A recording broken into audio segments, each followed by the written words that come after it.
Bem-vindo ao Future Enterprise Show. Neste episódio temos como convidado Luís Vaz Henriques, IT and IS Director na Lusíadas Saúde.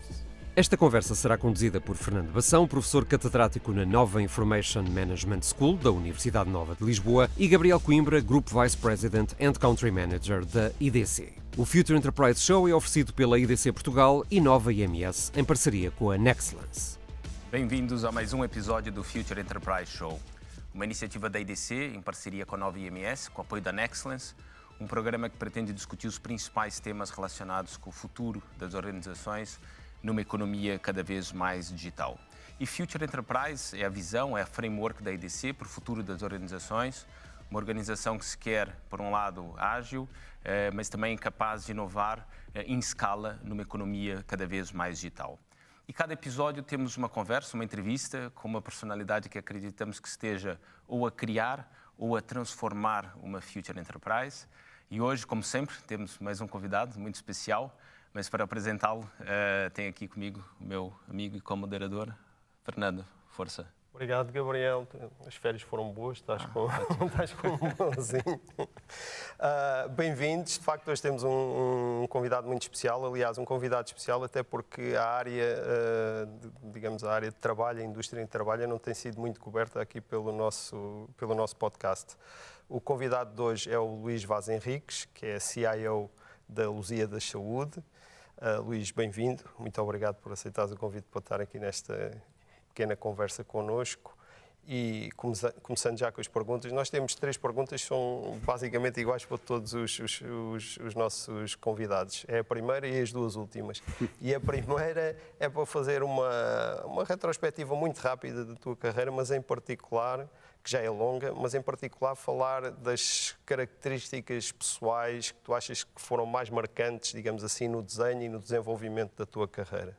Antes de mais, agradecer à IDC e podemos passar este bocadinho aqui e partilhar algumas das minhas emoções ou pensamentos mais íntimos e também deixar aqui alguns guidelines, experiências pessoais e até experiências académicas.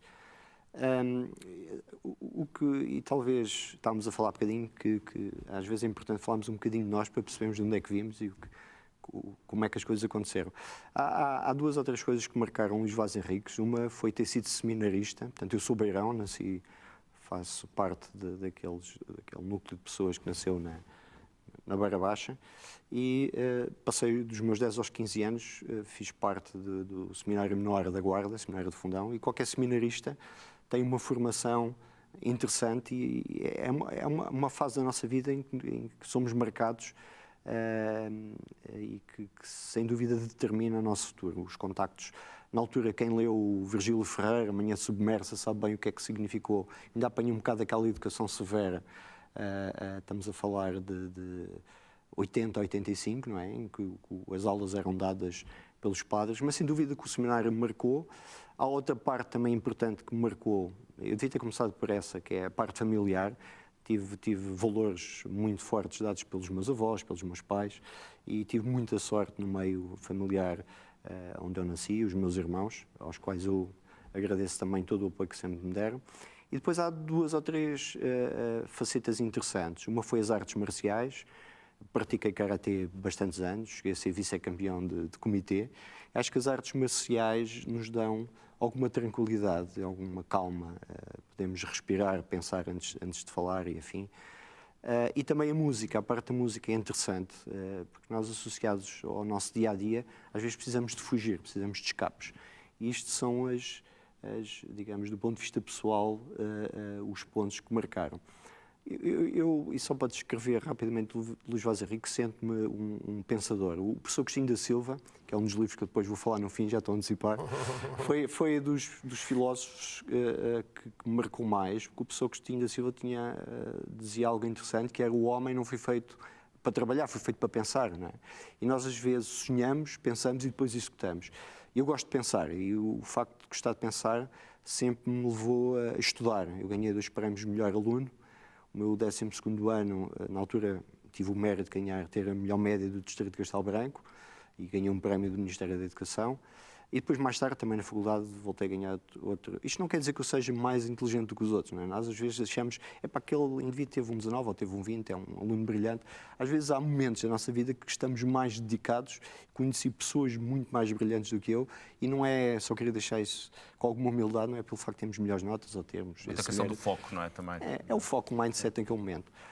E daí depois nasce, eu vim com 18 anos para Lisboa, numa altura 87, 88, há bocadinho falávamos, onde tive a sorte de cair nas primeiras equipas de tecnologia, o professor Gatua, que foi o pai da internet de Portugal, a professora Ana Lucas, uma data de professores de referência na Faculdade de Ciências. Mais tarde também tive a fazer alguma investigação em inteligência artificial num técnico. E depois completei a minha carreira académica com pós-graduação, mestrado, parte do doutoramento no ISEG, onde trabalhei com o professor Mário Caldeira e com o professor António Serrano, pessoas também de referência na minha vida e carreira, que me portanto, ajudaram a evoluir do ponto de vista profissional. Eu não sei se querem que eu toque também já agora a parte de... Sim, não, mas podes falar, mas pelo que eu percebi, tinhas aqui o... tivesse sempre, o que estavas a dizer, a sorte de estar rodeado por pessoas que te apoiaram, que te influenciaram e depois, para além do foco e do mindset e de querer, no fundo, pensar e depois executar, e vais depois falar um pouco da tua carreira profissional, como é que executasse e colocasse em prática toda essa teoria, mas pelo que eu percebi depois tinhas essa parte mais do desporto e da música que te ajudava também a criar aqui alguma descompressão e algum equilíbrio, é isso?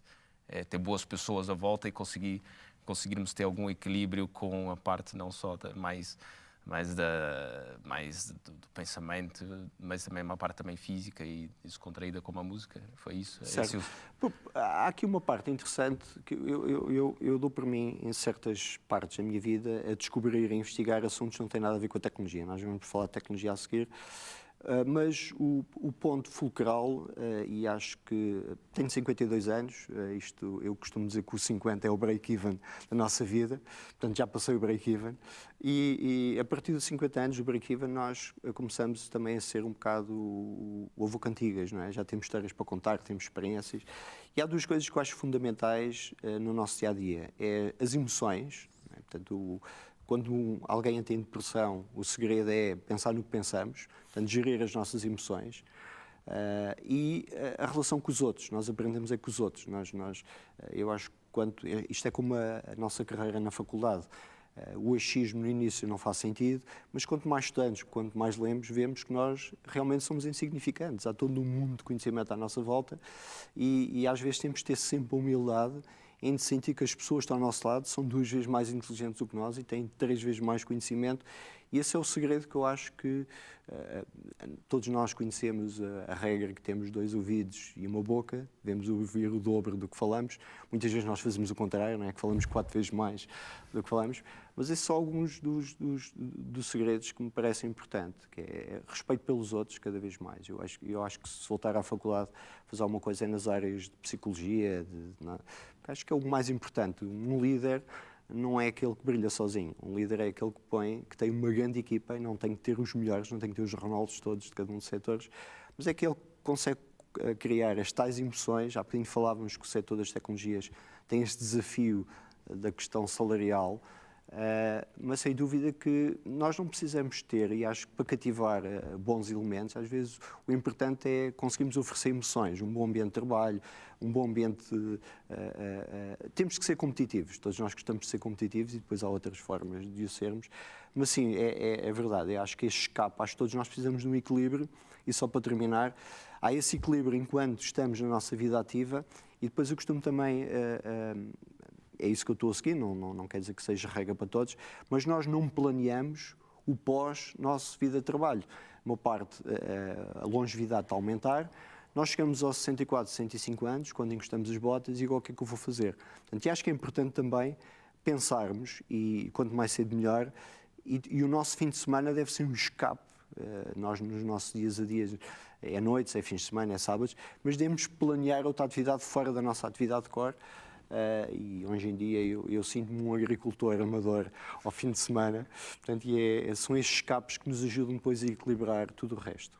Já agora, quero voltar então e falar um pouco sobre depois falar um pouco sobre a tua carreira, assim, passasse por vários setores e terminar um pouco, explicar o porquê o setor da saúde, não é? E como é que tu vês o setor da saúde face aos outros, não é? Estivesse aqui no início, a tua vida profissional iniciou quando estava, enfim, foi nos primeiros passos da digitalização da nossa economia e passasse por vários setores. Como é que tu vês hoje o setor da saúde face aos outros? Qual é a tua perspectiva? Como é que vês?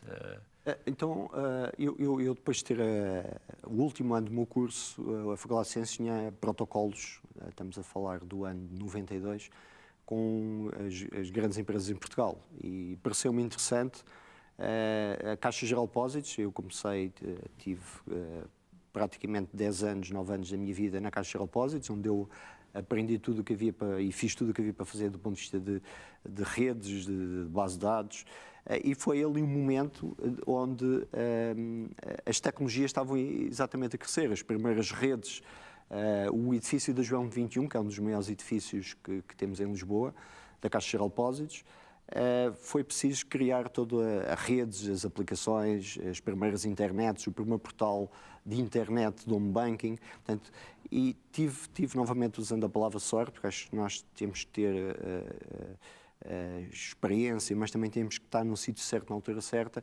E aquela década de 90, eu acho que aconteceu tudo na Caixa Geral de Depósitos quando foi as grandes revoluções. A entrada das redes IP, todos nós nos lembramos do Windows NT quando apareceu para substituir redes Novell, passagem das token rings para redes de internet, estou a ser um bocadinho técnico, mas realmente isto fez parte. Eu não comecei um bocadinho para trás, porque antes desse momento, há ali um momento quando eu tinha 15 anos, que foi o momento dos spectrums, das BBS locais, dos primeiros modems. Portanto, digamos que eu sinto-me um bocado parte da história quase digital. E, só fazendo aqui um parênteses, que eu acho que é uma curiosidade, a maior parte das pessoas não se apercebe, mas nós estamos a fazer parte da versão 1 de quase todas as tecnologias. E alguns de nós guardamos algumas tecnologias antigas, mas acho curioso que nós às vezes deitamos fora a tecnologia, o chip 1.0, o telemóvel 1.0, e o que eu aconselho as pessoas é não deitem fora essas tecnologias. O C4004 foi o primeiro processador da Intel, neste momento vale mais de $3.000, não sei se tem essa noção. Portanto, mas é curioso que nós, estes últimos 50 anos, estamos a fazer parte, aqui a 200 ou 300 anos, das versões 1.0 de cada tecnologia. Mas voltando então à Caixa. A Caixa realmente foi uma escola, porque estamos a falar também onde os mainframes IBM ainda vigavam, as integrações com os mundos IP com SNA começaram a acontecer. E chegamos ao final, todos nos lembramos, final da década de 90, do Nasdaq Madia, o boom que aconteceu também no final da década de 90. E eu tive a sorte, na altura convidaram-me, dobrei o salário, havia muito pouca recursos licenciados em informática, em 98, 99, e fui trabalhar para as consultoras, onde estive na ADL, Arthur de Little, trabalhar também uma referência com o engenheiro Carlos Bartle, que tinha sido o fundador da McKinsey em Portugal, onde aprendemos toda a escola com consultadoria, e houve ali uma proximidade, foi a ADL que tinha feito o bid do MTS para a ONI, e eu percebi que as telecomunicações na próxima década é que iam ser, digamos, o mundo onde tinha que estar, onde tudo ia acontecer do ponto de vista de tecnologias. E entrei na PT, onde tive desde 2001 até 2013, onde tive responsabilidades de direção de primeira linha, em áreas, comecei por ter o desafio da webificação e webização do grupo PT. Eu uso as duas palavras porque nós houve uma grande discussão na PT, o que era webizar, que é evangelizar, do webificar, que é construir. Nós hoje usamos, passados 20 e tal anos, os palavrões transformação digital. A transformação digital começou quando começou o primeiro chip digital em 60 e tal, não, a primeira máquina de calcular digital. Mas na altura era webificar e webizar, tínhamos que evangelizar e construir, e tive a sorte de liderar a equipa que lançou também as primeiras internets na PT, o primeiro site internet, os primeiros data centers, foi interessante. Depois fui desafiado para liderar também um conjunto de direções na PT Corporate, onde tive contacto, na altura, na direção de outsourcing, projetos com os 48 maiores grupos económicos em Portugal, onde também se aprendeu muito, e lançaram-me aqui o desafio de liderar as equipas de arquitetura do lançamento do MEL. O MEL foi um grande projeto em Portugal, onde tinha que se fazer convergência, integração. Nós vinhamos de setores verticais, como o móvel, o fixo, a multimédia, e tinha que se lançar um pacote, uma única fatura, que juntava em tecnologias, com consumos únicos. Até chegámos, depois deste percurso todo na PT, ao desafio de saltar para a saúde em 2013. Porquê saúde? Respondendo à questão.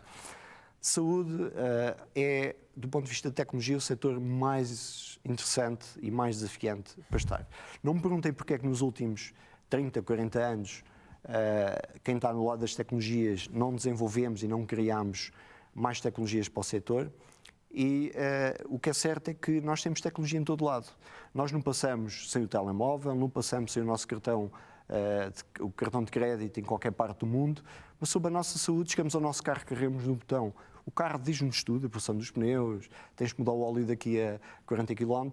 E a pergunta que eu faço, e lanço sempre já há 10 anos que eu faço esta pergunta, o que é que nós sabemos da nossa saúde? Daqui a quanto tempo é que eu vou ter uma situação de saúde? Nós não vivemos no mundo healthcare. Nós vivemos no mundo illness care.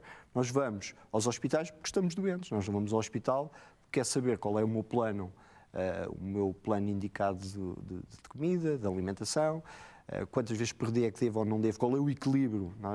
Há pessoas que correm, Ironmans correm não sei quantos quilómetros, ou todos os dias têm que correr 20 quilómetros. Mas será que isso é o mais indicado? Será que eu não devia fazer um equilíbrio? Se calhar tenho que correr só 8 km, qual é que é o plano adequado para o meu organismo? Não é? Portanto, isto é para responder à questão que eu acho que temos tudo para fazer no setor da saúde. Nos outros setores, quando um sistema de informação é atacado ou está em baixo, ou tem alguma situação, estamos a perder dinheiro no setor da saúde, e à medida que ligamos os equipamentos e que pomos a inteligência artificial a ajudar um médico a tomar uma decisão, ou um sistema de suporte à decisão, o sistema falhar, são vidas humanas. Portanto, e é esse o bichinho da saúde e o porquê da saúde.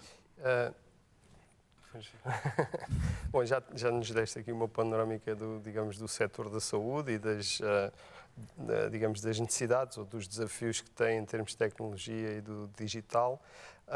Como é que tu vês os próximos 5, 10 anos do setor? Ou seja, quais são as tecnologias, inteligência artificial, blockchain, todas essas novas tecnologias que temos vindo a falar nos últimos anos, quais são aquelas que parecem que provavelmente irão ter mais impacto no desenvolvimento de uma área realmente de healthcare, em vez do cuidado da doença, que irão ter mais impacto e que serão mais relevantes para o futuro do setor da saúde em Portugal?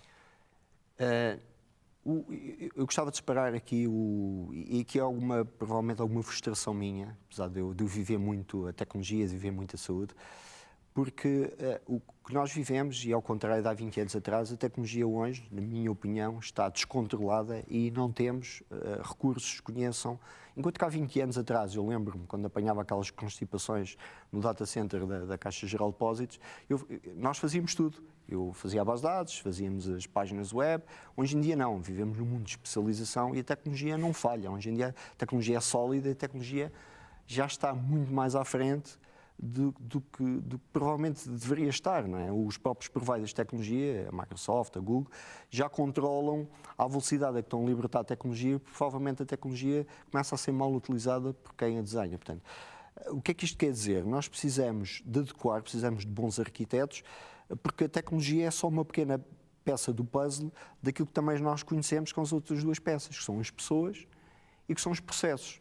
Nós podemos ter a melhor tecnologia do mundo, mas se não tivermos processos adequados, ou se não entendermos que processo é que aquela tecnologia pode fazer. Nós abandonámos um bocado, até do ponto de vista académico, não sei porquê, a questão do BPR, da reengenharia radical de processos. Falamos muito em digital, falamos muito em pessoas, mas acho, a minha opinião, nos últimos 10 anos esquecemos um bocado da necessidade do desenho. O Agile é interessante, mas o Agile deixa cair por terra o pensarmos, não é? O Waterfall tinha essa vantagem. Pensamos um bocadinho e executamos. Se calhar pensávamos muito, temos de pensar mais rápido, é isso que o Agile traz. Mas esta peça das pessoas é fundamental. Portanto, tendo isto por base, que é a tecnologia está descontrolada e não estamos provavelmente nesta fase a tirar o melhor da tecnologia, nós temos outro fenómeno que se está a passar não só na saúde, mas nos outros setores, que é, nós temos, o professor Tribola costuma falar nisso, que é a arqueologia já das organizações. A partir de uma dimensão, as organizações têm tantos sistemas legados, Temos não só o problema de data governance, data quality, que a IDC tem estado a trabalhar, mas também o tema de sistemas que estão para lá perdidos, que já não sabemos como é que eles foram desenvolvidos, quem é que os desenvolveu e como é que tiramos dados deles, em que o mundo da interoperabilidade é cada vez mais importante.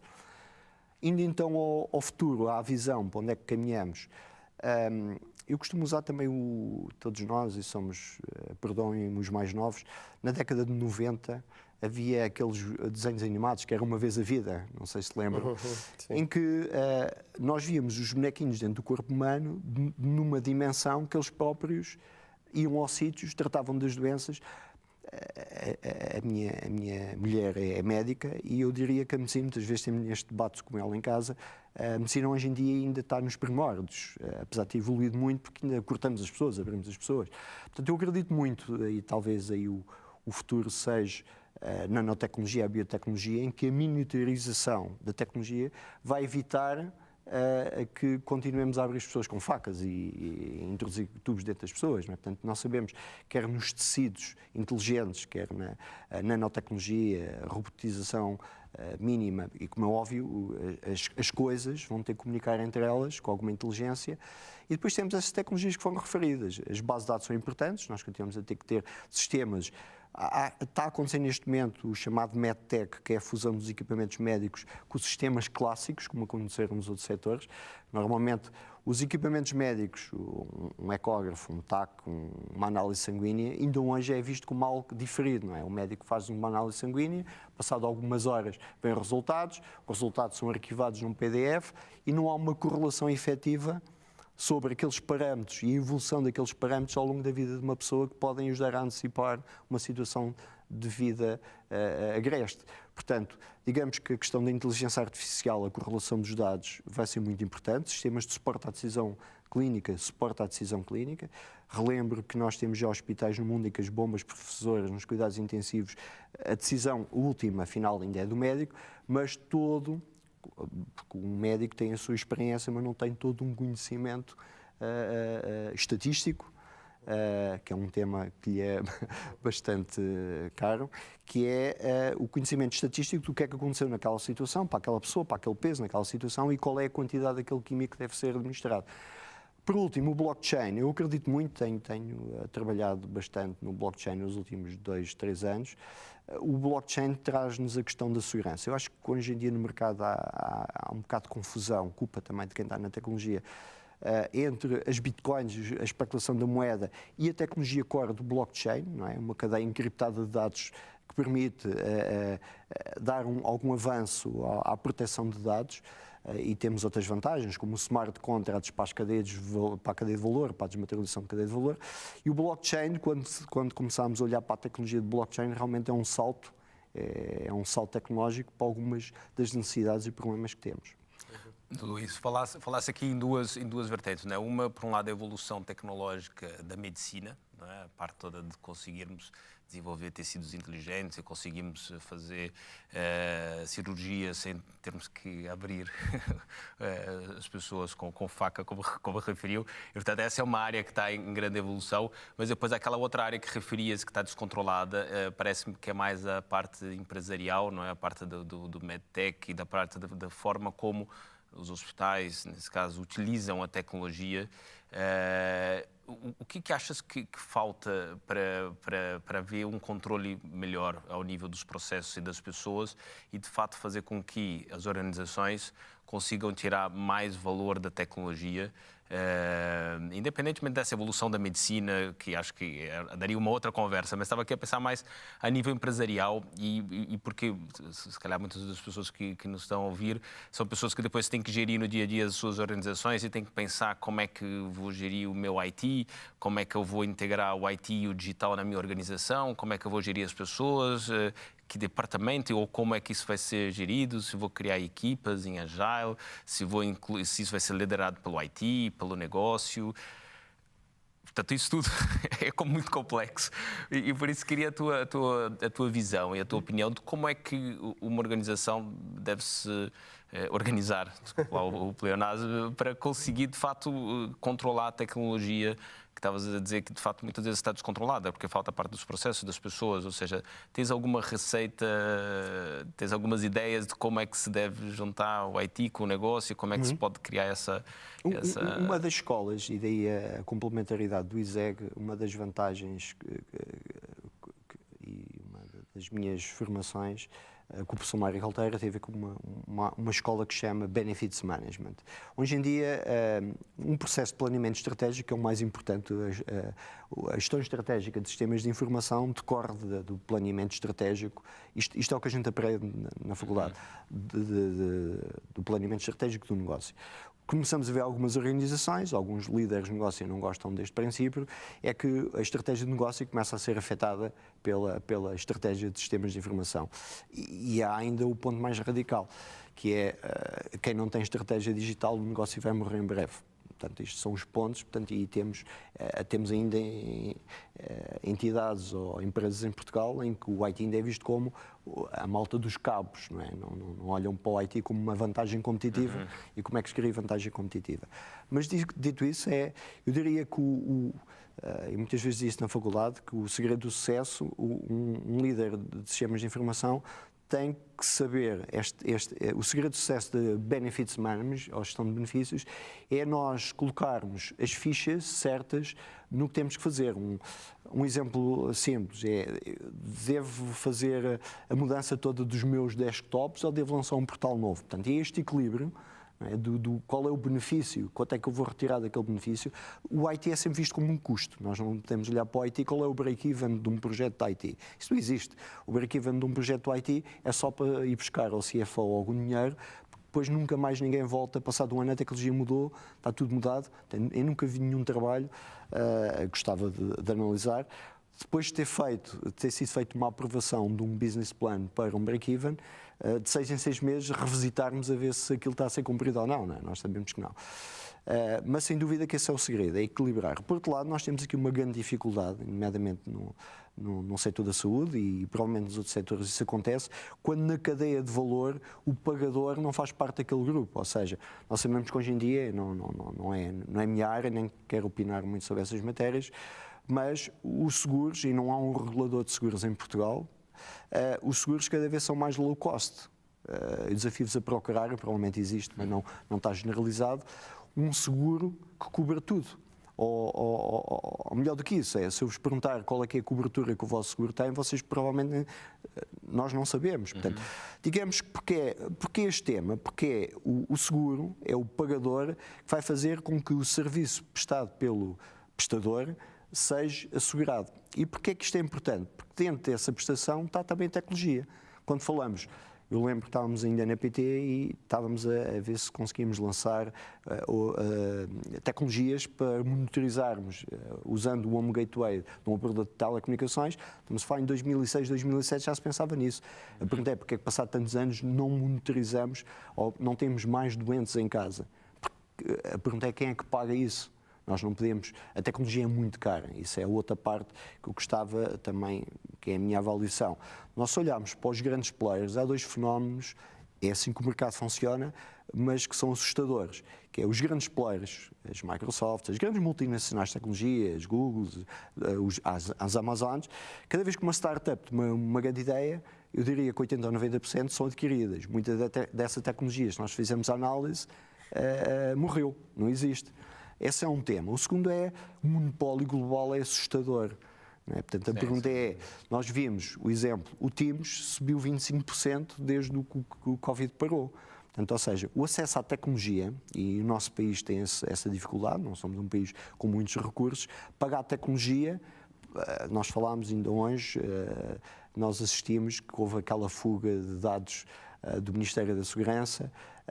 O tema é quem é que paga um firewall de 1 milhão ou 2 milhões ou 3 milhões. Não é? Portanto, a tecnologia hoje está extremamente cara e que o desafio é como é que nós podemos garantir que, à medida, há um académico muito interessante, que é o Ian Angel, do London School of Economics, que escreveu um livro aqui há uns anos, que é o Barbarian Manifesto, em que ele antecipa que nós estamos a caminhar para uma sociedade em que as pessoas não vão ser necessárias. Nós temos que reinventar o trabalho das pessoas. Portanto, e a lógica é como é que todos nós conseguimos ter um iPhone de 1.000 ou 2.000 euros, quem é que vai pagar esse custo dessa tecnologia? Portanto, esta é a pergunta que eu deixo, que é como é que no futuro nós estamos a pensar dar a acessibilidade da tecnologia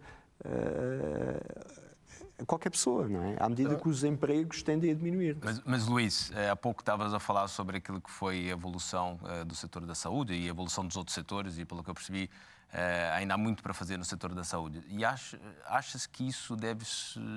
Qual é a principal razão? É pelo facto de não haver pressão e concorrência? Porque se olhamos no retalho, não é? No retalho há uma pressão muito grande das Amazons da vida, que pressionam os retalhistas portugueses para fazerem também a transformação. No setor da saúde, há aqui a saúde pública, depois a saúde privada. Pelo menos para quem está de fora, eu leigo, parece-me que não há essa concorrência. Eu sei que é uma pergunta difícil, mas como é que tu vês o setor em termos de maturidade? Realmente nós temos aqui vários desafios.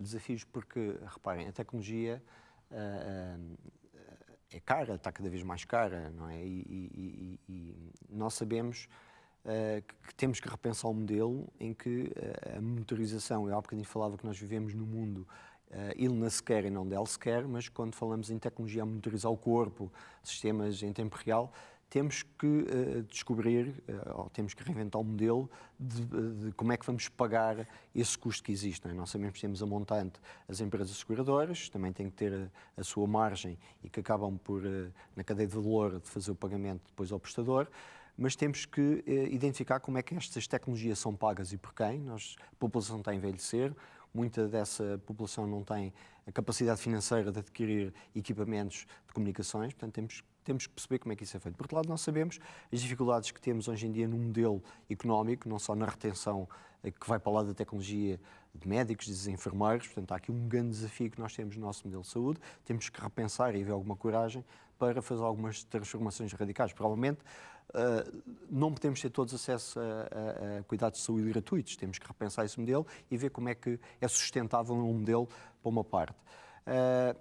Por outro lado, um dos desafios também, e também falávamos disso, que é como é que nós garantimos a interoperabilidade, como é que nós sabemos, nós usamos a nossa rede móvel ou de pagamentos, viajamos em qualquer parte do mundo e sabemos os níveis de serviços associados ou os FIIs a mais que temos de pagar, mas se estivermos num país qualquer e se tivermos um azar de saúde, nós não sabemos quem é que vai pagar aqueles encargos, como é que vão ser suportados.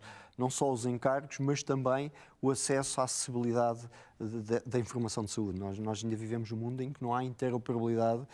Temos falado muito e debatido, do ponto de vista tecnológico e do ponto de vista de standard, já protocolos para poder comunicar, mas as organizações públicas, privadas e globalmente ainda não conseguem fazer esta interoperabilidade de dados de saúde, que me parece também um desafio. Nós, Luís, estamos a chegar mais próximo do fim da nossa conversa, mas antes das duas últimas perguntas ainda gostava de perguntar uma coisa, que é, pronto, nós vivemos a pandemia e isso teve um impacto enorme na área da saúde, obviamente. Foram desenvolvidas novas práticas, como as teleconsultas e por aí.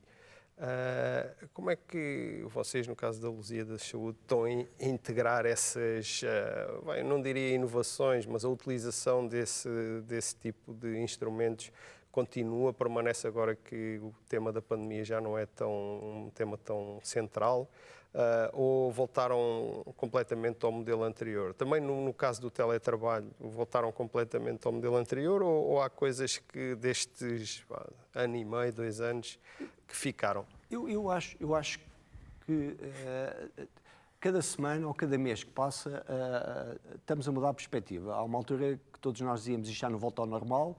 Quem estava no mundo das tecnologias sabia que já havia muito teletrabalho, já havia movimentações. Relembro que o Nearshore, nós já tínhamos equipas noutros países, nós para Portugal já estávamos a desenvolver software para outros países, não é? Já tínhamos aqui um início, antes da pandemia, de teletrabalho. Depois passámos para um momento, dissemos, isto vai mudar, mas não vai ser como era de antes, para um momento em que nós percebemos em que as próprias pessoas têm necessidade de viajar, de contactar, de tocar. Eu diria que isto aos poucos está a voltar à normalidade tudo como era de antes.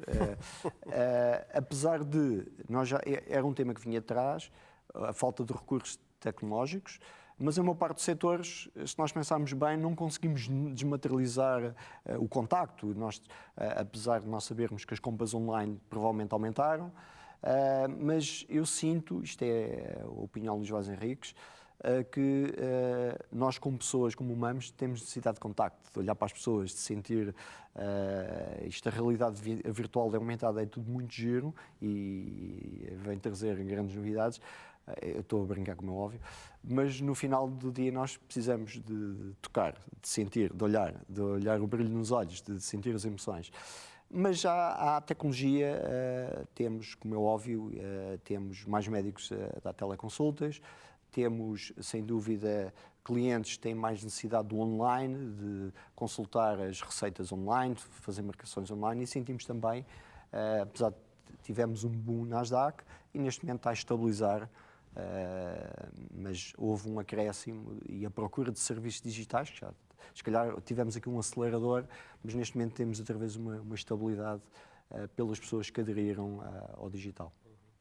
Muito bem, Luís. Estamos já aqui a chegar ao fim e passamos aqui para as questões finais.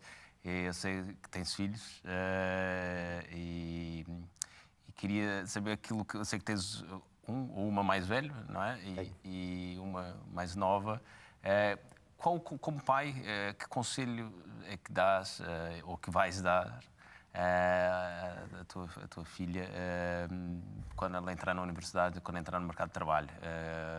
Tens aqui questões muito, ou seja, tens aqui áreas em que achas que ela deve seguir ou formas de entrar no mercado de trabalho ou princípios que devem seguir?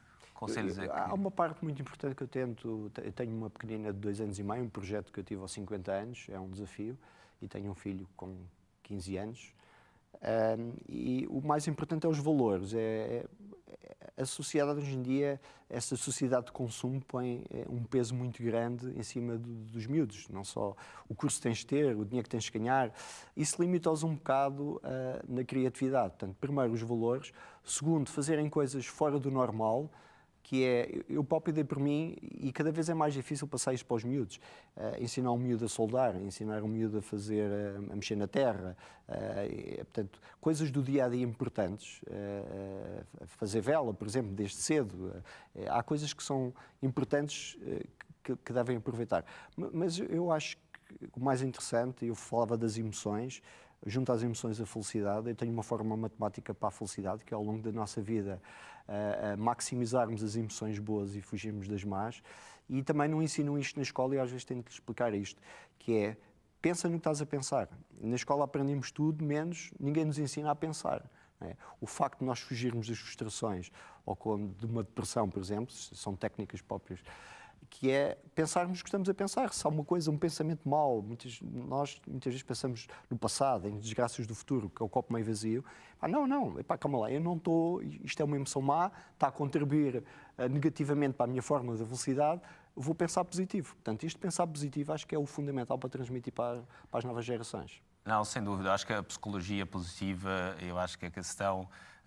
e uma série de outras questões que hoje não são ensinadas na escola, não é? Ensinar a pensar ou a pensar de forma positiva e o impacto que isso tem na nossa vida e também outras coisas como o ensinar a gerir a nossa vida financeira ou ensinar a forma de se relacionar com as outras pessoas ou ensinar como é que nós devemos comunicar. E, portanto, há aqui uma série de áreas que são, se calhar, mais relevantes do que propriamente a profissão A, B, C ou D, mas sim a forma como nós encaramos. Portanto, fica aqui a recomendação.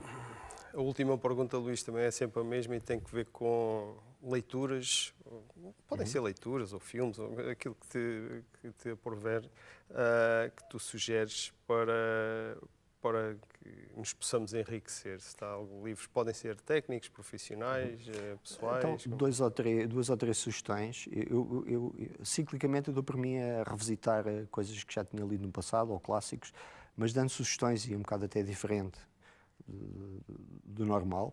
Um que eu aconselho, que é o Ray Kurzweil, que é um dos autores, um dos grandes cientistas americanos, Ele tem vários livros, um dos quais, alguns já são antiquados.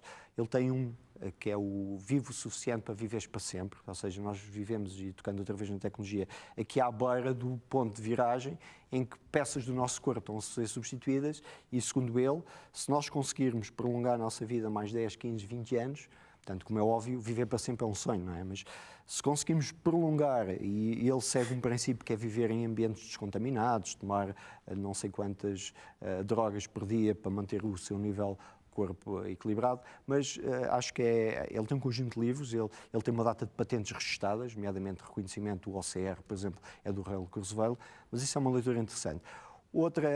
Outro mundo que eu acho extremamente interessante, há uma das histórias ligadas à minha vida, que é a Quinta da Regaleira. Eu dou por mim a procurar de onde é que veio aquele conhecimento todo para montar a Quinta da Regaleira.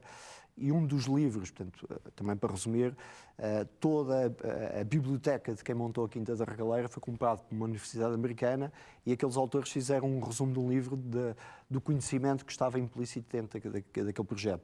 E um dos livros, que é O Sonho do Polifilo, o sonho do polifilo, no fundo, o polifilo tem um sonho, que é um jardim encantado, onde ele se perde à procura da sua amada, e ele escreve o jardim, isto espelha um bocado também a regaleira, e é a base de alguns jardins em França e pelo mundo fora, o cheiro, o perfume, as cores. Esta leitura é importante porquê? Porque na nossa vida é essa descoberta que temos de fazer à nossa volta, voltando às emoções, o cheiro, o que é importante, a arquitetura, o equilíbrio das coisas, das peças. Portanto, o polifilo traz-nos isso, a par do Vitrivus, foi o primeiro arquiteto. E, por último, e não menos importante, eu sempre gostei muito da parte de estratégia, e uma das grandes, não se fala muito, fala-se muito dos Médici, mas fala-se pouco dos Ptolomeus. Portanto, o último Ptolomeu foi o pai da Cleópatra, e são 13, curiosamente o 13º, que era o irmão mais novo da Cleópatra, depois casou com a Cleópatra, aquilo são aquelas relações promíscuas na altura, mas estudar toda aquela geração, o primeiro foi o grande general do Alexandre o Grande, um do meio foi o que fundou a Biblioteca da Alexandria, de Alexandre, e digamos que estudar a geração ptolomaica é das coisas mais interessantes que existe, sem dúvida. Portanto, eram estas referências que eu deixava um bocado diferentes para a vossa investigação. Muito bem, mas muito interessante. Muito interessante e muito eclético, dá aqui para todos os gostos e, portanto, acho que sim, acho que foi uma conversa muito interessante. Luís, perceber aqui a tua visão e a forma como crescesse, enfim, em família e no meio de pessoas que te ajudaram, no fundo, naquilo que foi a tua educação e depois a tua vida profissional e a importância que tu dás para a forma como te relacionas com as pessoas e que crias as equipas e a forma como pensas, no fundo, como é que se pode criar situações onde nós possamos vingar, não é? Portanto, preparar, planear as equipas para que se possa depois, de facto, executar. Estás num setor que é o setor com grandes oportunidades de transformação, onde a tecnologia, como falamos, há questões que podem transformar a medicina e nos fazer viver para sempre, como dizias há pouco em relação a esse primeiro livro, como outros temas têm a ver com a forma como gerimos o utente e a vida do utente, e podemos pensar numa forma mais proativa de gerir a nossa saúde, e, portanto, foi uma conversa ótima. Acho que vamos ter que repetir a conversa mais à frente, se calhar para falar, de focar em um ou dois temas que levantasse. Um deles tem a ver até com o tema do governance, dos processos e das pessoas, o tema daquilo que é o modelo tradicional e o agile, que há prós e contras e como é que se pode, de facto, conciliar as duas coisas. Portanto, acho que foi aqui uma conversa interessante. Fico aqui também recomendações para pensarmos mais nos valores e na forma como os nossos filhos, de facto, conseguem ter um self-awareness, não é? E gerirem os seus pensamentos e controlarem, no fundo, aquilo que pensam para conseguirem encontrar essa fórmula que eu ainda não tinha encontrado, que é a fórmula da felicidade, que é no final do dia o mais importante. Portanto, foi ótimo. Muito obrigado e até uma próxima. Fernando, não sei se queres... Não quero acrescentar nada, quero só agradecer mais uma vez ao Luís a disponibilidade para esta conversa. Foi uma conversa muitíssimo interessante e devemos de repetir no futuro esta conversa. Sem dúvidas. Obrigado. Obrigado. E assim terminamos mais um episódio do Future Enterprise Show, uma iniciativa da IDC em parceria com a Nova IMS, com apoio da Nexcellence. Muito obrigado e até a próxima.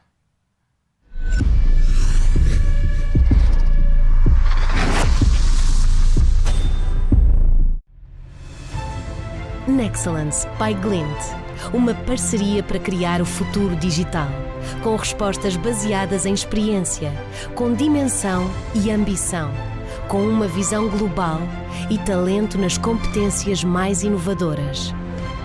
Nexcellence, powered by Glint, knowledge to empower.